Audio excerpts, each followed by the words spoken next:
नमस्कार प्यारे साथियों, सुजस बुलेटिन की इस क्लास में आप सभी का हार्दिक स्वागत है। इससे पहले जो है हम 1 अक्टूबर से लगातार सुजस बुलेटिन को जो है शॉर्ट नोट्स के माध्यम से डिस्कस कर रहे हैं, जो कि आपके एग्ज़ाम के पॉइंट ऑफ व्यू से बहुत ज़्यादा महत्वपूर्ण साबित होने वाले हैं।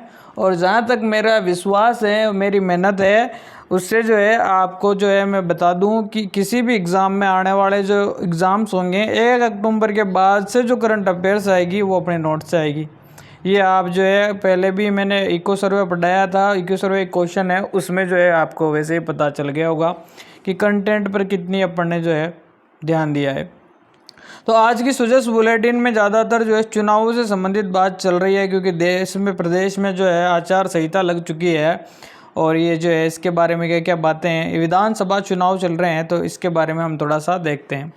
तो राजस्थान में भाई विधानसभा चुनाव के जो है रुझान देखने को मिल चुके हैं। और जो है ये चुनाव कब होंगे, तो 25 नवंबर को, जो देव उठनी के 2 दिन बाद। पहले देव उठनी का ही मुहूर्त निकला था, लेकिन जो है ब्याह करने वाले ने कहा मैं ब्याह कर सी वोट दे सी, तो बोले भाई पहले ब्याह कर लियो फिर जोड़ा हूँ वोट दे बाजो, तो दो जना और वोट दे बाजो, ठीक है। तो लिए जो है 25 नवंबर को जो है चुनाव रखे गए हैं राजस्थान विधानसभा के।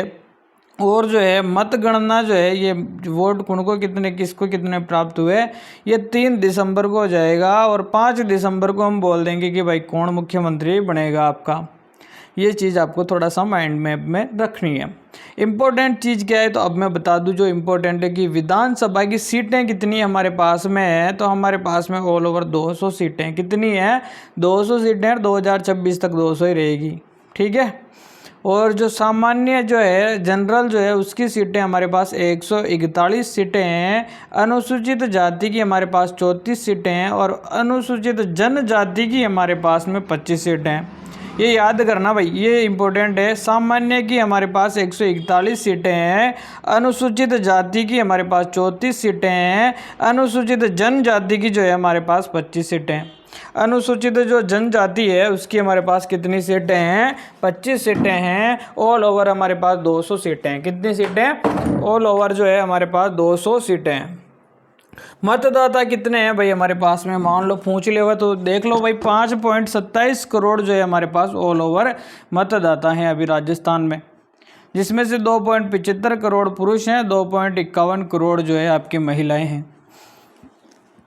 तो कॉन्टेस्ट में जो है प्रश्न बना सकते हैं। अगले ज़्यादातर प्रश्न क्या बनेगा मैं बताऊं आपको। ऑल ओवर जो है अनुसूचित जनजाति की कितनी सीटें थी, और अनुसूचित जाति की कितनी थी, और जनजाति की कितनी, तो जाति की 34, जनजाति की 25। ऐसे याद कर लेना, जाति की 34 और जनजाति की कितनी, 25 सीटें।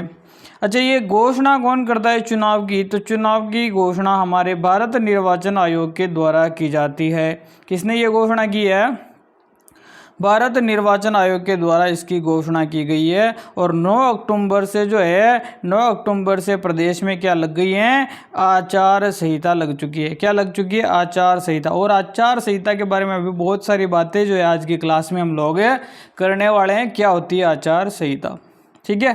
तो आगे देखते हैं इसी में आचार संहिता जो है हमारी लागू हो चुकी है 9 अक्टूबर से। ये आपको याद होगा चाहिए, ये आपको याद जो हो गया होगा, ठीक है।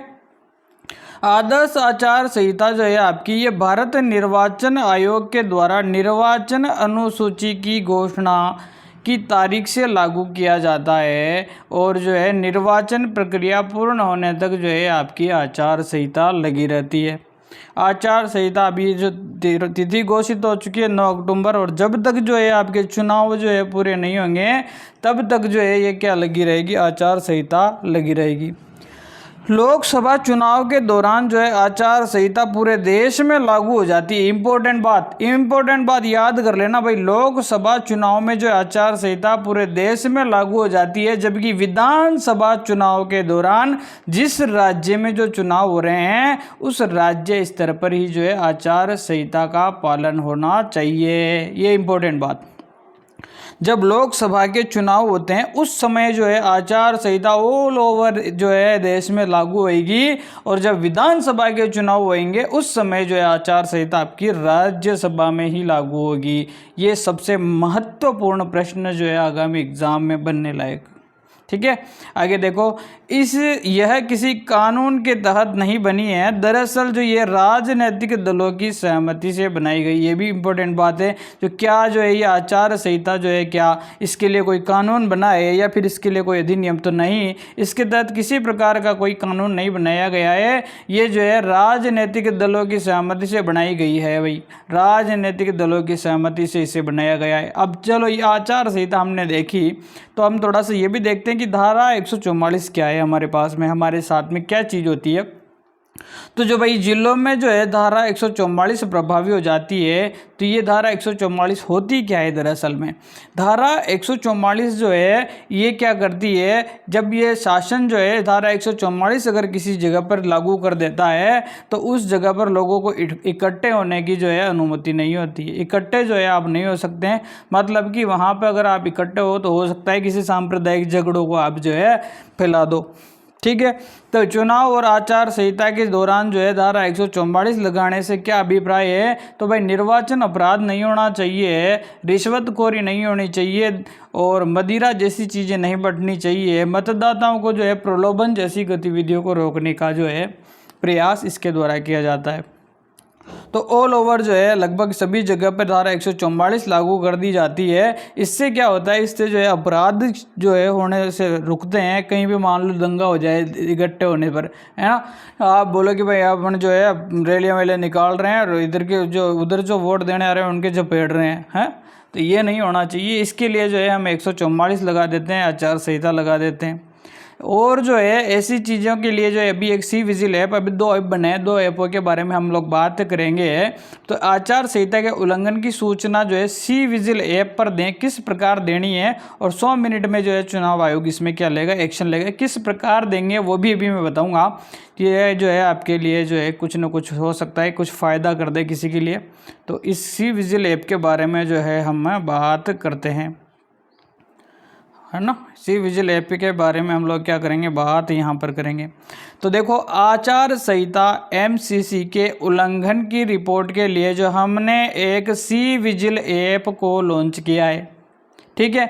आप जो है अगर आपको लगता है कि कहीं भी जो है आचार संहिता का जो है उल्लंघन हो रहा है, तो आप क्या करोगे, उस जो है उस जगह का फ़ोटो जो खींच लोगे या फिर जो है 5 मिनट का उसका क्या बना लोगे, वीडियो बना लोगे, ठीक है। और इस फोटो को जो है ये सी विजिल नाम का ऐप है, इसमें आप उसको क्या कर दोगे, अपलोड कर दोगे 5 मिनट के अंदर अंदर, ठीक है। फिर जो है हमारी जो जिला यूनिट है, जिला नियंत्रण जो हमारा कक्ष है, 5 मिनट में जो है आपकी शिकायत को एक्सेप्ट कर लेगा और 15 मिनट में जो है हम गाड़ी लेके वहाँ पर पहुँच जाएंगे आपकी जो जहाँ पर भी जो आचार संहिता का उल्लंघन हो रहा होगा। फिर जो है 30 मिनट में जो है हम पूरी फील्ड के द्वारा जो है कार्यवाही की जाएगी और जो है हम जो उस चीज़ का पता लगा लेंगे क्या यह बात सही है नहीं है। फिर जो है 50 मिनट के अंदर अंदर जो है उसकी जो है रिटर्निंग ऑफिसर द्वारा वस्तु स्थिति की जो है जानकारी दी जाएगी। इस प्रकार हम जो है ऑल ओवर 100 मिनट के अंदर अंदर जो है कार्यवाही कर देंगे। 100 मिनट के अंदर अंदर जो है काम तमाम हम कर देंगे, ठीक है।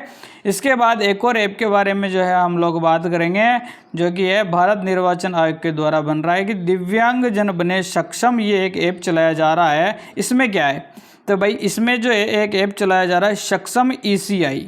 कौन सा है, सक्षम ईसीआई ऐप चलाया जा रहा है, जिसमें क्या होगा, जिसमें जो है आपके दिव्यांग जन जो है उनको मतदाता के लिए जो सक्षम बनाया जाए, उसके लिए एक पहल हम जो है चला रहे हैं। इस ऐप से जो है दिव्यांग जो लोग हैं उनके लिए देखो व्यवस्था की गई है। जो दिव्यांग जो है लोग हैं उनके लिए सक्षम ऐप जो क्या करेगा, देखने, सुनने और अनुभूति जैसी कराने की जो है विशेष सुविधाएं प्रदान करेगा कि आप भी जो है आप जिसको चाहो उसको वोट दे सकते हो। ज़रूरी नहीं है आपकी आंखें नहीं है तो उस चीज़ का कोई असर इस पर नहीं पड़ेगा, उस चीज़ का इस पर कोई भी असर नहीं पड़ेगा।